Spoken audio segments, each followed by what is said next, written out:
Então aqui nós temos um equipamento antigo de espectrometria de emissão atômica, né, com emissão óptica, no caso aqui o ICP-OS, equipamento antigo, aqui o sistema de gestão da amostra. A gente vai ver agora os detalhezinhos do equipamento em si. O que é um plasma, né? O plasma basicamente é uma mistura gasosa condutora de eletricidade que contém tanto cátions e elétrons livres na chama e o gás inerte. O exemplo no caso do gás mais utilizado em plasma é o argônio, né? Uma vez que o argônio tem todas as características necessárias para que forneça uma chama bem homogênea e bem controlada em termos de temperatura. Eles são capazes de temperaturas até 10.000 graus Kelvin, levando em conta que a superfície solar tem 5.800 e a coroa, né, tem 5 milhões de graus Kelvin e o núcleo do Sol tem cerca de 16 milhões de graus. Então é uma temperatura bastante alta, né, maior que a temperatura da superfície do Sol. Os três tipos de plasmas principais que são utilizados, né, são o plasma indutivamente acoplado, que é o ICP-OS, ICP, na verdade, é o plasma indutivamente acoplado, o TCP, plasma de corrente contínua, e o plasma induzido por micro-ondas. O equipamento que é mais comum de encontrarmos é o plasma acoplado, né, indutivamente. Então o equipamento ele consiste basicamente de uma tocha concêntrica, né, que tem uma geração de radiofrequência, para que essa geração de radiofrequência seja capaz de fazer com que eu tenha o argônio então na forma ionizada, elétrons e uma alta temperatura. Então a chama é uma tocha de quartzo, um sistema de nebulização de sugagem da amostra, né, basicamente. O argônio ele entra, ele vai ser gerada a tocha aqui, o plasma nesse local. Depois disso a perpendicular à chama é emitida então a radiação pelos analisos presentes, e um policromador ele consegue identificar as linhas de emissão de vários elementos ao mesmo tempo, tá? E aí então eu tenho uma leitura de vários elementos ao mesmo tempo, eu faço uma quantificação em uma única etapa de vários elementos. A tocha então basicamente ela possui então uma bobina de radiofrequência, o argônio ele é canulado aqui, tá? E essa tocha é feita de quartzo. A temperatura da tocha nessa região inicial dela é na faixa de 10.000 graus Kelvin. E aqui na faixa de 8.000 a 6.000. Ela é bem concêntrica, que significa isso? Que essa temperatura ela é direcionada apenas a essa região. Se eu colocar a mão próxima daqui, eu não vou sentir a temperatura. É uma temperatura concêntrica, ela não dissipa a energia. Então tem uma temperatura muito alta, tá? Suficiente para ionizar a boa parte dos elementos da tabela periódica. Então aqui nós temos na chama basicamente são 6 regiões. A região 1 aqui é a bobina de indução, né, de radiofrequência. A 2 é a tocha de quartzo, que é esse sisteminha aqui. Isso aqui é a tocha de quartzo. A região 3 é uma região de recombinação, então acima da chama o aerosol, no caso, ele se recompõe, né, os átomos voltam para o estado fundamental e as partículas são liberadas novamente. A região de emissão é essa região central aqui, que tem temperaturas entre 6.000 a 8.000 graus Kelvin.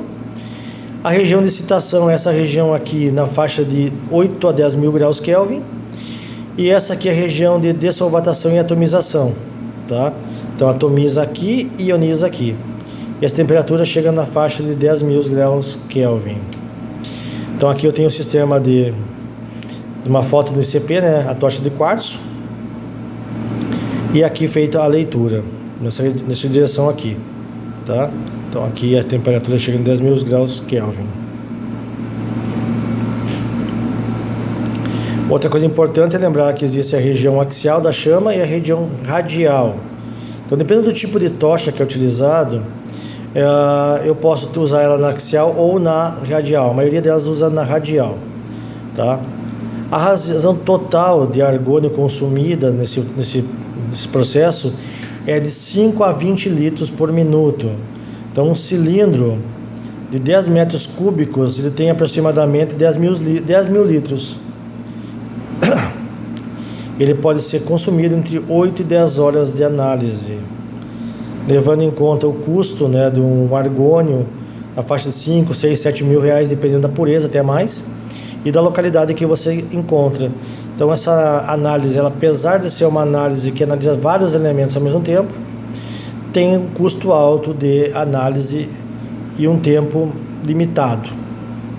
A bobina de radiofrequência normalmente trabalha na faixa de 27 a 41 mil MHz e uma potência de 0,5 a 2 kW. Em algum modelo, como falei, é possível radial e axial, a maioria deles é radial, pelo menos os que eu já trabalhei. Como funciona o sistema de policromagem? Basicamente, a radiação ela passa por uma rede de difração e essa rede de difração vai liberando. Isso aqui é um sequencial, tá? Passa um comprimento de onda, ele é pré-selecionado, como falei, azul, amarelo, verde. Passa, ele é difratado em comprimentos menores e dependendo do policromador, do monocromador, no caso da rede de difração, se é uma Diamond, que é uma double action, existe a possibilidade então de uma separação de comprimentos até 140 mil vezes. E um multicanal, basicamente, de acordo com a região do prisma, já é direcionado para uma linha e o sinal é medido em relação a cada elemento químico de uma única vez. Considerações gerais sobre a emissão atômica. Então, as amostras são introduzidas junto com o fluxo de argônio, né, no nebulizador pneumático, ultrassônico ou vaporizador, dependendo do tipo. A atomização ocorre em temperaturas extremamente altas, tá? Então tem menos problema de interferência, uma vez que a matriz é totalmente degradada. Normalmente, essas interferências que existem, normalmente eles acontecem quando eu tenho uma concentração muito grande de elétrons, né, devido à ionização do argônio, que pode ocorrer então a possibilidade também de sobreposições de linhas espectrais, né? Então o que acontece é isso. A atomização acontece basicamente no meio quimicamente inerte. Então nós temos um sistema bastante interessante do ponto de vista que a chama, a temperatura dela é bem mais homogênea que uma chama convencional. E aí não tem a questão da formação de óxidos e materiais refratários, né? Então isso aí não existe na emissão ótica. O plasma é excepcional, né? Mente livre de radiação de fundo, não tem interferência de fundo. Então eu tenho essa menor preocupação, levando em conta que na chama dele as partes mais externas são muito mais frias que as internas, tá? Então o plasma, a temperatura é bastante uniforme e autossuficiente para degradar a matriz, atomizar e ionizar a maioria dos elementos. Então aproximadamente 70 elementos da tabela periódica são analisados pelo ICP. Aqui nós temos um espectro de emissão de elementos do cérebro, no caso aqui as linhas de emissão, 1, 2, 3, 4, 5, 6, 7 linhas de emissão, as linhas do argônio. Então, poucos casos de sobreposição de linhas existem, e quando isso existe, deve ser levado em conta um cuidado durante as análises, né? Vai falar daqui um pouquinho sobre isso.